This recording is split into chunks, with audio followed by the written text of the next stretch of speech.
Thanks to all of you. आप सभी का इस वीडियो में आने के लिए thank you and I wish best life to all of you. आज इस वीडियो में मैं बात करने वाला हूँ आपको कौन सा मार्शल आर्ट चूज़ करना चाहिए, आपके लिए कौन सा फाइटिंग आर्ट बेस्ट है। जब हम बात करते हैं मार्शल आर्ट और फाइटिंग स्टाइल का, तो हमें पता है कि यहाँ पे कई सारे वैरायटीज़ है, कई सारे स्टाइल्स है जो अपना अपना डिफरेंट स्टाइल सिखा रहे हैं आपको डिफरेंट वेज में फाइट करने के लिए। तो आपके लिए कौन सा ऑप्शन बेस्ट है। जब हम बात करते हैं न्यूट्रिशंस को कंज्यूम करने का, चाहे वो मैक्रो न्यूट्रिशन हो, प्रोटीन, कार्ब्स, फैट या विटामिन और मिनरल्स हो, सबसे बेस्ट ऑप्शन ये होता है कि आप डिफरेंट वैरायटीज़ का यूज़ करें। अगर आपको प्रोटीन चाहिए तो बजाय सिर्फ एक ही फूड से प्रोटीन कंज्यूम करने के डिफरेंट वैरायटी से प्रोटीन कंज्यूम करो, वो ज़्यादा बेस्ट आपके बॉडी में एब्जॉर्ब होता है। तो सेम फाइटिंग स्टाइल और फाइटिंग आर्ट को भी लेकर ये अप्लाई होता है। बेस्ट ये होगा कि आपको जितना ज़्यादा फाइटिंग स्किल आए, आपको जितना ज़्यादा तरीके से फाइट करने आए, हमेशा वही बेस्ट होता है। मगर ये ज़रूरी है कि आप एक स्टाइल को पकड़ के चलो, उसे अपना बेस बनाओ, उसमें आप ज़्यादा से ज़्यादा मास्टरी अचीव करो। इतना प्रैक्टिस होना चाहिए एक स्टाइल जिसमें आपको पूरा विश्वास हो कि कुछ काम आए या ना आए, वो ज़रूर काम आएगा। तो एक स्टाइल आपके पास हमेशा होना चाहिए जिसपे आप कह सकते हो फुली डिपेंडेंट हो, बट उसके अलावा जितना ज़्यादा आप स्टाइल सीख सको। कुछ स्टाइल्स आपको पंच अच्छे से यूज़ करना सिखाता है, कुछ फाइटिंग स्टाइल्स आपको किक अच्छे से यूज़ करना सिखाता है, कुछ दोनों ही अच्छे से यूज़ करना सिखाएंगे, कुछ आपको ग्राउंड में अच्छे से मूव करना सिखाएंगे और कुछ सारा कुछ सिखाएंगे, जैसे मिक्स मार्शल आर्ट्स। तो कई सारे आर्ट्स है और कई सारे लोग यहाँ पे कंफ्यूज हो जाते हैं कि मुझे क्या चूज़ करना चाहिए, मुझे कहाँ से स्टार्ट करना चाहिए, मुझे और मेरे लिए क्या बेस्ट है। तो जब भी किसी फॉर्मेट या किसी स्टाइल को चूज़ करने की बात आए तो आप दो चीज़ों पे ध्यान दे सकते हो। पहला तो अपने इंटरेस्ट को ऑब्जर्व करो, आपको किस स्टाइल में ज़्यादा इंटरेस्ट आता है। अगर आप अपने इंटरेस्ट को फॉलो करोगे तो काफ़ी ज़्यादा चांसेस है कि आप उन स्किल्स को जल्दी सीखते जाओगे, क्योंकि जहाँ पर इंटरेस्ट है वहाँ पे फीलिंग ऑफ वर्क, वहाँ पे काम करने का फीलिंग ख़त्म हो जाता है, वहाँ पे बस मज़ा आता है। और सेकेंड ऑप्शन है कि आप अपने बॉडी को ऑब्जर्व कर सकते हो, आपकी बॉडी का फिटनेस लेवल कैसा है। अगर आपकी बॉडी स्टिफ है तो बजाय किक सीखने के बेटर होगा कि आप पंच यूज़ करना सीखो, क्योंकि जब आप पंच यूज़ करते हो तो इसमें सिर्फ शोल्डर मोबिलिटी और ज़्यादा फ्लेक्सिबिलिटी की रिक्वायरमेंट नहीं होती है। बट अगर आप किक सीखने जा रहे हो तो काफ़ी ज़्यादा फ्लेक्सिबिलिटी चाहिए आपको अपने हिप जॉइंट में, अपने हैमस्ट्रिंग मसल्स में, क्वाड्रिसेप्स मसल्स में। तो स्टिफ बॉडी के साथ किक सीखना मुश्किल हो जाता है। ऐसा नहीं कि आप सीख नहीं सकते हो, बट थोड़ा मुश्किल होता है, वो आपको थोड़े बेसिक्स पे काम करने पड़ते हैं। और अगर आप की एज कम है, आपकी बॉडी फ्लेक्सिबल है, तो फिर आप किक सीखना बहुत ही आसानी से स्टार्ट कर सकते हो, बहुत ही जल्दी किक सीख सकते हो, क्योंकि आपकी बॉडी आपको सपोर्ट करती है, बॉडी आपकी फ्लेक्सिबल होती है और किक में फ्लेक्सिबिलिटी काफ़ी ज़्यादा ज़रूरत है। सेम अगर आप स्ट्रॉन्ग हो, आपकी बॉडी हैवी है, तो आप रेसलिंग चूज़ कर सकते हो। रेसलिंग में आपको थोड़ा ज़्यादा एक्स्ट्रा बेनिफिट मिले। तो आप या तो अपने इंटरेस्ट को ऑब्जर्व करो या तो अपने बॉडी को ऑब्जर्व करो। इन दोनों को जब आप अच्छे से ऑब्जर्व करोगे तो आपका बेस्ट ऑप्शन चूज़ और बेस्ट ऑप्शन बाहर निकल के आ जाएगा। तो फाइटिंग स्टाइल्स काफ़ी सारे हैं। कुछ फाइटिंग स्टाइल आपको क्लोज रेंज में फाइट करना सिखाती है, कुछ फाइटिंग स्टाइल्स आपको लॉन्ग रेंज पे कवर करना सिखाती है। तो हर फाइटिंग स्टाइल का अपना बेनिफिट है और हर फाइटिंग स्टाइल डिफरेंट सिचुएशंस में काम आते हैं। तो हमेशा बेटर ऑप्शन ये रहेगा कि आप ज़्यादा से ज़्यादा स्किल्स को सीखो, मगर किसी एक को अपना बेस बना के चलो, किसी एक को अपना मास्टरी अचीव करने का गोल रखो।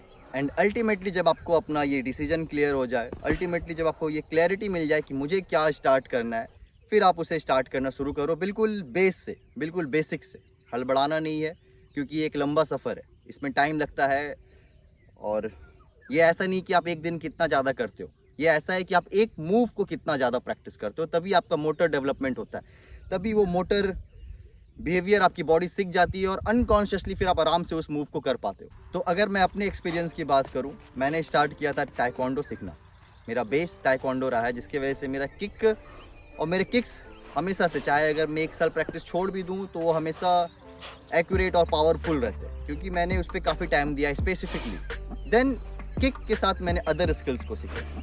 अभी क्या है कि मेरे पास काफ़ी सारे फाइटिंग स्किल्स है, बट मेरा मेन जो बेस है वो ताइक्वांडो का है, वो किक का है। तो उसी तरह आप भी एक अपना बेस पकड़ो जिस पे आपको फुल फोकस रहना है, और जब उस पर आप अच्छा खासा स्किल सीख जाओ, फिर धीरे धीरे आप उस पर ऐड ऑन करते जाओ, डिफरेंट मूव्स को सीखते जाओ, क्योंकि अल्टीमेटली सबसे बेस्ट ऑप्शन वही होगा कि आपके पास ज़्यादा से ज़्यादा फाइटिंग स्किल हो। तो एक कंप्लीट फाइटर वो होता है जो मिक्स वैरायटीज़ जानता है। इसीलिए मिक्स मार्शल आर्ट के पास और मिक्स मार्शल आर्टिस्ट के पास हमेशा एक एडवांटेज होता है, क्योंकि उन्हें कई तरह से फाइट करने आता है। क्लोज रेंज हो, लॉन्ग डिस्टेंस हो, पंच का यूज़ हो, एल्बो का यूज़ हो, या किक का यूज़ हो, या फिर ग्रैपलिंग हो, ग्राउंड में फाइट करना ही क्यों ना हो। तो मिक्स मार्शल आर्ट हमेशा टॉप पे रहता है। मगर ये बात भी सच है कि किसी भी मार्शल आर्ट और कौन सा मार्शल आर्ट से ज़्यादा मैटर करता है कि कौन उसे प्रैक्टिस कर रहा है, वो कैसा उसे प्रैक्टिस कर रहा है।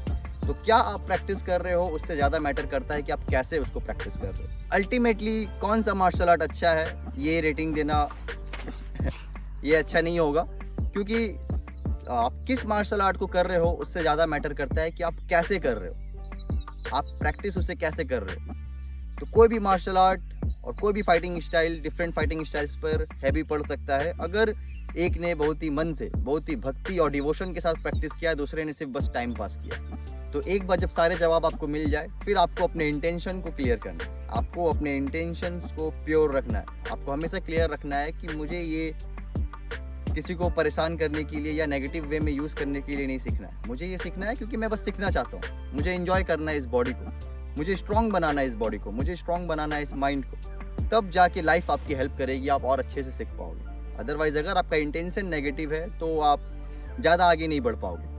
सेकंड, आपको इंटेंशन हमेशा इस चीज़ का भी क्लियर रखना है कि मुझे ना सिर्फ इससे अपने आप को फाइटिंग स्किल्स सिखाना है, बल्कि मुझे अपने कैरेक्टर को रिफाइन करना है। मुझे एक स्ट्रॉन्ग कैरेक्टर बाहर निकालना है अपना, मुझे अपने माइंड को स्ट्रॉन्ग करना है, अपने विल पावर को डेवलप करना है। अल्टीमेटली मुझे इस बॉडी से ऊपर उठना है। मैं इस बॉडी को स्ट्रॉन्ग करने वाला हूँ, मैं ट्रेनिंग कर रहा हूँ ताकि ये मेरा बॉडी स्ट्रॉन्ग हो सके, ताकि ये मेरा बॉडी और माइंड बेटर हो सके। But at the same time आपको ये भी ध्यान में रखना है कि मुझे इन सबसे ऊपर उठना है। मुझे रियलाइज़ करना है that I am not this body और not this mind, but I am beyond this body and mind. क्योंकि अगर बॉडी आपकी कितनी भी स्ट्रॉन्ग हो, कोई फ़र्क नहीं पड़ता, एक टाइम ऐसा आएगा कि इसे आपको छोड़ना पड़ेगा, तो ये सब बेकार हो जाएगा। अगर आपको इसकी बात का जवाब नहीं पता है तो फिर ये फाइटिंग स्किल, ये स्ट्रॉन्ग बॉडी किसी काम का नहीं है। तो हमेशा पहला गोल और इंटेंशन अपना रखना है कि मुझे आंसर चाहिए, मुझे जवाब चाहिए। Who am I this body? क्या मैं ये शरीर हूँ, क्या मैं ये मन हूँ, या मैं कुछ और ही हूँ? तो प्रैक्टिस करना है आपको, कॉन्शियस होके करना है, अपने इंटेंशंस को क्लियर रख के करना है। अगर आप ऐसा करोगे तो आपको सीखने में काफ़ी मज़ा आएगा, काफ़ी फास्ट जर्नी आप ट्रैवल कर पाओगे, काफ़ी जल्दी आप आगे बढ़ पाओगे। और सबसे ज़रूरी, आप मार्शल आर्ट के इसेंस, मार्शल आर्ट के अल्टीमेट एम तक पहुंच पाओगे। So thank you. इस वीडियो में बस इतना ही, and I wish may you all know the true power of martial art. Thank you.